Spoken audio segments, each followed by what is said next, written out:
mentions only 4 of these beings by name. Among them, Lucifer, the fallen angel, holds a notorious place. Isaiah 14:12 narrates his tragic story, a fall driven by pride and rebellion against the Most High. How art thou fallen from heaven, O Lucifer, son of the morning? This verse begins the tale of his fall, painting a picture of ambition and defiance of divine authority. Before his fall, Lucifer was a creature of incomparable beauty, described in Ezekiel as the seal of perfection, full of wisdom and perfect in beauty. Picture a being adorned with every precious stone, an anointed cherub, perfect in all his ways from the day he was created. His function was to reflect the glory of the Creator, a mission from which he tragically deviated. Now let's delve into the majestic figure of Michael, the Archangel. Known as the Chief Angel, Michael stands out in the heavenly realm not just for his title, but also for his imposing presence and crucial role. The scriptures often present him as a prince among the celestial, a born leader in the splendid army of divine beings. Interestingly, whenever Michael appears in the scriptures, there seems to be an imminent or ongoing battle. He is rarely mentioned in a peaceful context, suggesting his specialization as a spiritual warrior. This archangel is not just a fighter, he is a force for celestial justice, leading battles against the forces of darkness and evil.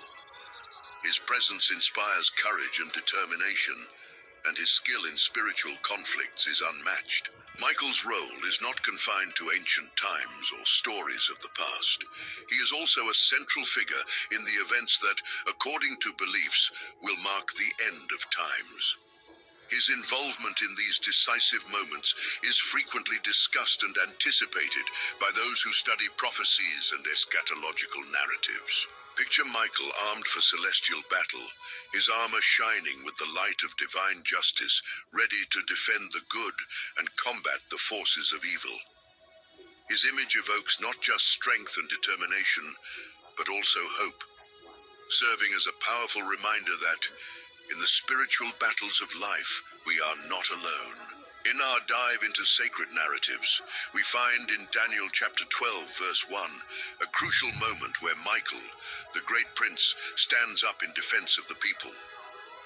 This passage not only reinforces his image as a warrior, but also as a vigilant protector. The words are chosen with care. He watcheth over the sons of thy people, suggesting a role that goes beyond the battlefield, encompassing protection and care.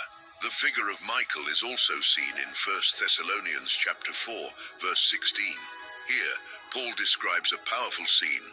For the Lord himself shall descend from heaven with a shout, with the voice of the archangel, and with the trump of God, and the dead in Christ shall rise first. This imagery, in which the voice of the archangel Michael echoes as a divine call, is as grand as it is inspiring. In the book of Revelation, chapters 12, verses 7 to 9, we find the epic narrative of the celestial battle. Here, Michael leads the angelic forces against the devil and his followers. Pride, the sin that caused Lucifer's fall, is the same that propels him into this doomed battle against the Almighty. Hardened by pride, Lucifer faces off against Michael and his heavenly army, but is ultimately defeated and cast out of heaven. And there was war in heaven. Michael and his angels fought against the dragon, and the dragon and his angels fought back, but they did not prevail, and their place was no longer found in heaven. This passage from Revelation reveals not just the magnitude of the battle, but also the triumph of justice and divine order over rebellion. Pride, this insidious force, often leads to the abyss of destruction, and it is in this arena that Michael's greatness is most clearly manifested. His strength and combat prowess are legendary, as evidenced in his decisive victories against the devil. When iniquity was found in Lucifer, it was Michael who rose to confront him, culminating in the devil's expulsion from heaven. A particularly striking example of Michael's intervention occurred during a crucial moment in Daniel's life. When Daniel fervently prayed for 21 days, a cosmic deadlock formed. The Prince of Persia, a powerful and obscure figure, opposed the angel tasked with delivering the answer to Daniel's prayers. The situation became so tense that Michael had to step in. In Daniel chapter 10, verses 12-13, the angel reveals to Daniel, "Fear not, Daniel, for from the first day that thou didst set thine heart to understand, and to humble thyself before thy God, thy words were heard, and I am come for thy words. But the prince of the kingdom of Persia withstood me 21 days. But lo, Michael, one of the chief princes, came to help me." This episode illustrates not just Michael's strength, but also his role as a liberator in celestial conflicts.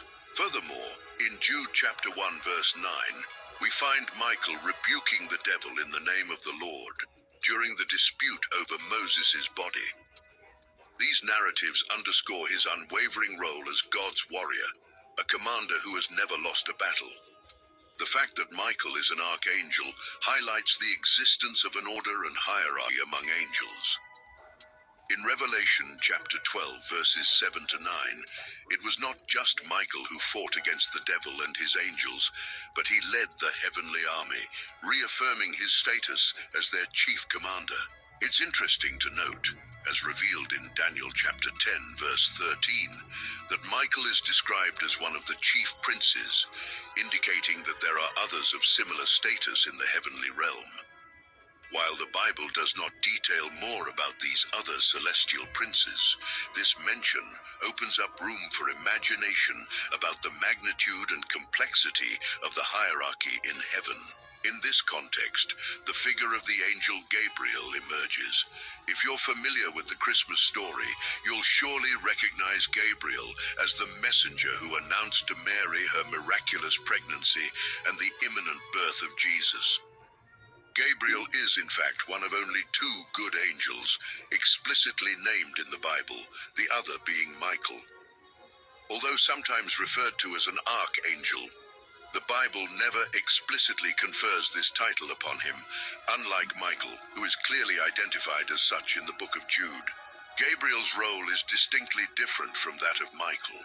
While Michael is often associated with battles and confrontations, Gabriel is the bearer of good news, a messenger of hope and divine revelations. He also appears in the story of Zechariah, the priest, bringing the joyous news of the conception of John the Baptist, the forerunner of Jesus. This role of Gabriel, in delivering messages of great importance and joy, is a reminder that angels have varied and significant roles in biblical stories. On a memorable day, narrated in Luke chapter 1, Zechariah enters the temple, performing his priestly duties.